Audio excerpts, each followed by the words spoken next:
Hi everyone, welcome to Lemonade, where we make math make sense. I'm so glad you're here.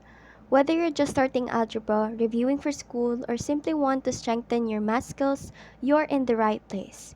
Today, we're beginning our Algebra Foundation series by learning about positive and negative integers.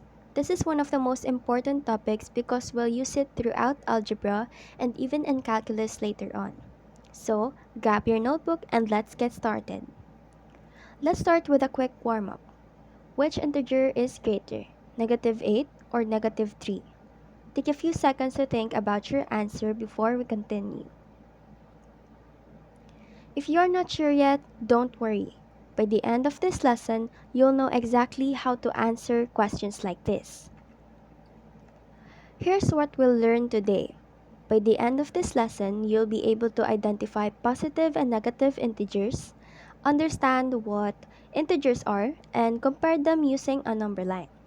These skills may seem simple, but they're the foundation for everything we'll learn next. So, what exactly are integers? Integers are whole numbers, their negative counterparts, and 0. Positive integers are greater than 0, like 1, 2, 3, and so on. Negative integers are less than 0, like negative 1, negative 2, negative 3, and so on. And right in the middle is 0. 0 is special because it is neither positive nor negative. One more important thing to remember, fractions and decimals are not integers. One of the easiest ways to understand integers is by using a number line. Think of it as a road. As you move to the right, the numbers become larger. As you move to the left, the numbers become smaller. Whenever you aren't sure which integer is greater, imagine where the numbers are on the number line. Now, let's go back to our warm-up question. Which integer is greater, negative 8 or negative 3? On the number line, negative 3 is farther to the right than negative 8. Since numbers become larger as we move to the right, negative 3 is greater than negative 8. That's the key idea to remember whenever you're comparing integers. Let's try another example. Which integer is greater, 5 or negative 2?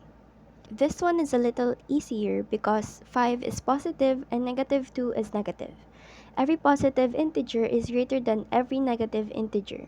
So our answer is 5. How about this one? Which integer is greater, negative 1 or negative 7? This can be confusing at first because 7 is a bigger number than 1. But remember, we're comparing negative integers. On the number line, negative 1 is closer to 0 and farther to the right. That means negative 1 is greater than negative 7. Now, let's compare 0 and negative 4. Remember that 0 is neither positive nor negative. Even so, 0 is still greater than every negative integer. So the correct answer is 0. Now, it's your turn. Which integer is the greatest?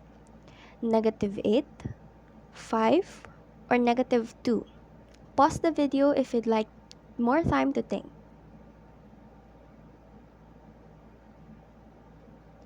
The correct answer is 5.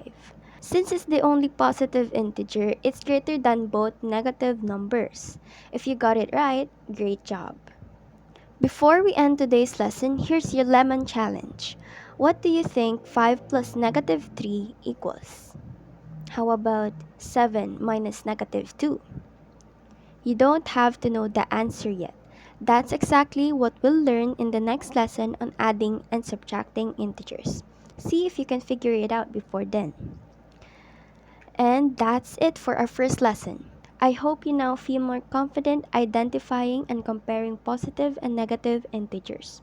If you found this lesson helpful, don't forget to like the video and subscribe so you can continue learning with me in the next lesson.